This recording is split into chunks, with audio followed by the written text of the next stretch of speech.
আসসালামু আলাইকুম প্রিয় দর্শক, সরকার ও রাজনীতি বিষয়ক বিশ্লেষণধর্মী আলোচনা অনুষ্ঠানে আপনাদেরকে স্বাগত জানাচ্ছি। আমি আমিনুল ইসলাম শান্ত। কথা বলতে চাই ভারতের কংগ্রেস দলীয় নেতা রাহুল গান্ধী। তিনি বাংলাদেশ পরিস্থিতি নিয়ে সমালোচনা করেছেন এবং মন্তব্য করেছেন। তার এই মন্তব্যের বেশ কটি শব্দ অন্তত আমার নিকট অগ্রহণযোগ্য। আমি মনে করি বাংলাদেশের যে কোনো দেশপ্রেমিক নাগরিক তাদের প্রত্যেকের নিকটেই এটি অগ্রহণযোগ্য, যে কারণে আজকে এই বিষয়টি নিয়ে আলোচনা করছি। সুপ্রিয় দর্শক, রাহুল গান্ধী মার্কিন যুক্তরাষ্ট্র সফরে গিয়েছেন 4 দিনের। সেখানে তিনি মার্কিন যুক্তরাষ্ট্র সফরের শেষ দিকে এসে গতকালকে ওয়াশিংটন ডিসি ন্যাশনাল প্রেস ক্লাবে তিনি সাংবাদিকদের সঙ্গে মত বিনিময় করেন। সেই মত বিনিময় সভায় তাকে বাংলাদেশ প্রসঙ্গ নিয়ে প্রশ্ন করা হয়েছিল সাংবাদিকদের তরফ থেকে। সেই প্রশ্নের উত্তর দিতে গিয়ে তিনি কতিপয় শব্দ উচ্চারণ করেছেন, কিছু বক্তব্য দিয়েছেন। অবশ্য সেই বক্তব্যগুলো আপনারা চাইলে যে কেউ দেখতে পারেন।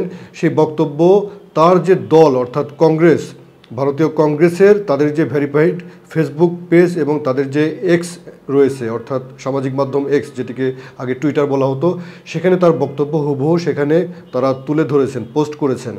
তাহলে আমরা যেটি দেখছি যে তার বক্তব্যের মধ্যে যে কথাগুলো আছে এর মধ্যে কিছু অগ্রহণযোগ্য শব্দের প্রয়োগ আমি দেখতে পাচ্ছি। তিনি বলেছেন যে তিনি আত্মবিশ্বাসী বাংলাদেশের অস্থিতিশীল পরিবেশ খুব সহসাই স্থিতিশীল হবে।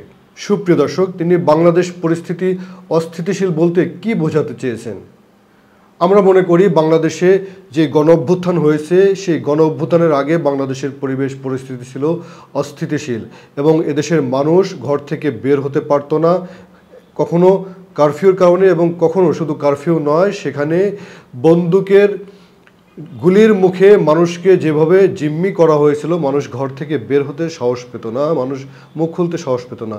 সেই যে অ্যানার্কিক সিচুয়েশন, সেটিকে আমরা অস্থিতিশীল পরিবেশ বলি। কিন্তু বর্তমান বাংলাদেশ, গণ অভ্যুত্থানের পরের যে বাংলাদেশের যে অন্তর্বর্তীকালীন সরকার ক্ষমতা নিয়েছেন, এই পরিস্থিতিকে কোনোভাবেই আমরা বাংলাদেশের দেশপ্রেমিক নাগরিক যারা রয়েছেন আমরা অস্থিতিশীল বলতে চাই না। তাই অবশ্যই রাহুল গান্ধীকে বাংলাদেশের ব্যাপারে যে কোনো শব্দ প্রয়োগে অনেক বেশি সচেতন হতে হবে। তাকে বুঝতে হবে বাংলাদেশ কোনো ছোট্ট ভূখণ্ড নয়। বাংলাদেশের জনগণ এখন প্রচণ্ডভাবে অ্যান্টি ইন্ডিয়ান সেন্টিমেন্ট এখানে গ্রো করছে। এর কারণ হচ্ছে যে ভারতে দীর্ঘদিন ধরে যে সরকার ক্ষমতায় আছে তারা বাংলাদেশের একটি ফ্যাসিবাদী সরকারকে দীর্ঘমেয়াদে তারা ক্ষমতায় থাকার সুযোগ করে দিয়েছিল।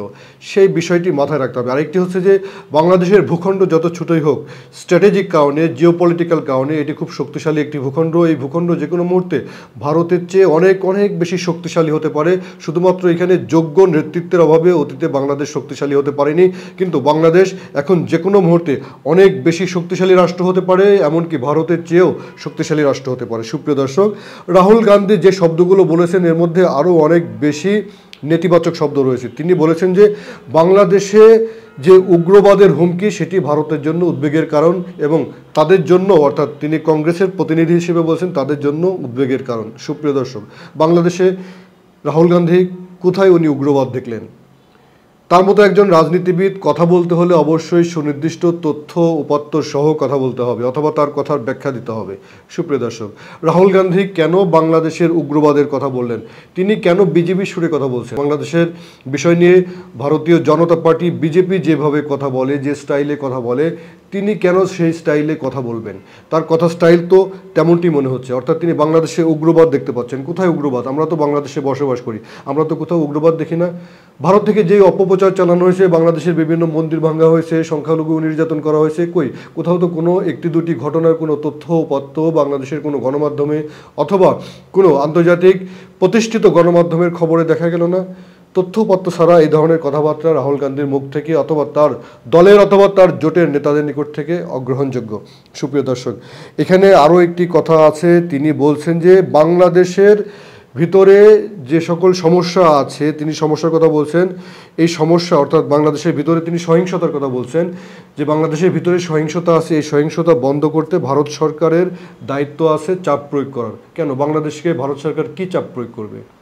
আমি জনাব রাহুল গান্ধীর নিকট প্রশ্ন করতে চাই, তার দলের নেতাকর্মীদের নিকট প্রশ্ন করতে চাই, বাংলাদেশের নিকট কি এমন বিষয় আছে যে ভারত চাপ প্রয়োগ করবে, এখানে কি সহিংসতা হয়েছে, এই সহিংসতার কোনো তথ্যপত্র কি আপনি দেখাতে পেরেছেন? কোনো সুনির্দিষ্ট এন্ড টু এন্ড কোন বিষয় কোথাকার ঘটনা, কোনটি সহিংসতা, সেটি কি আপনি বলতে পারবেন?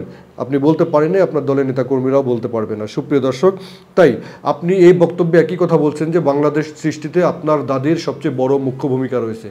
হ্যাঁ, কথা সত্য, বাংলাদেশ সৃষ্টিতে আপনার দাদির মুখ্য ভূমিকা রয়েছে, কিন্তু এই বাংলাদেশ সৃষ্টি কি করেছেন বাংলাদেশের স্বার্থে, বাংলাদেশের জনগণের স্বার্থে, নাকি আপনাদের ভারতের স্বার্থে করেছিলেন?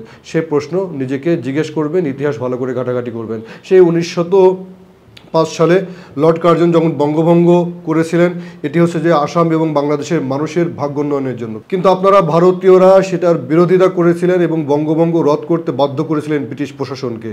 সেটি এদেশের মানুষ খুব ভালোভাবে জানে, এখন বর্তমান তরুণ প্রজন্ম সেসব ইতিহাস খুব ভালো করে জানে। সুতরাং বাংলাদেশকে নিয়ে যে কোনো মন্তব্য করতে আপনাকে অনেক সাবধান হতে হবে। সুপ্রিয় রাহুল গান্ধী, আপনি খুব ভালো করেই জানেন যে এদেশের জনগণ আপনাকে অথবা আপনার দলের, আপনার জোটের নেতা নেত্রীদেরকে এবং পশ্চিমবঙ্গের মমতাকে অনেক বেশি রেসপেক্ট করে, এবং সেই রেসপেক্টের জায়গা নষ্ট করার আগে অবশ্যই আপনাকে ভেবেচিন্তে কথা বলতে হবে। আপনাকে অতীতের একটি কথা স্মরণ করিয়ে দেই, সেটি হচ্ছে যে আপনি যখন রাজনীতিতে হাতে খড়ি, সেই সময় ভারতে নির্বাচনে ভারতের যে সেই সময় প্রধানমন্ত্রী হয়েছেন অটল বিহারী বাজপেয়ী, গত শতাব্দীর শেষের দিকের কথা বলছি, অটল বিহারী বাজপেয়ী আপনাকে উদ্দেশ্য করে একটি মন্তব্য করেছিলেন গণমাধ্যমে। আপনার মনে আছে নিশ্চয়ই যে রাজনীতি বাচ্চোं কি খেলকুদ নেই, রাজনীতি বাচ্চাদের ছেলে খেলা নয়।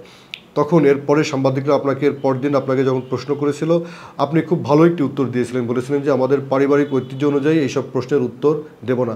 খুব ভালো কথা, আপনি খুব ভদ্রতার সঙ্গে এই উত্তরটি দিয়েছিলেন, এটি আপনার পারিবারিক ব্যক্তিত্বকে ফুটিয়ে তুলেছিল। আমিও কিন্তু অনেক মুগ্ধ হয়েছিলাম। কিন্তু আপনি বাংলাদেশের অভ্যন্তরের বিষয়ে, উদ্বেগের বিষয়, সহিংসতা, অস্থিতিশীলতা, এইসব শব্দ প্রয়োগ করে বাংলাদেশের অন্তর্বর্তীকালীন সরকারকে অবশ্যই, বা ছাত্র জনতার যে অভ্যুত্থান হয়েছে এটিকে বিতর্কিত করার চেষ্টা করবেন না। সেটি করলেই বাংলাদেশের জনগণ আপনাকে এবং আপনার দেশের জনগণকেও ভালোবাসবে। সবাই ভালো থাকুন। অনুষ্ঠানটি দেখার জন্য ধন্যবাদ।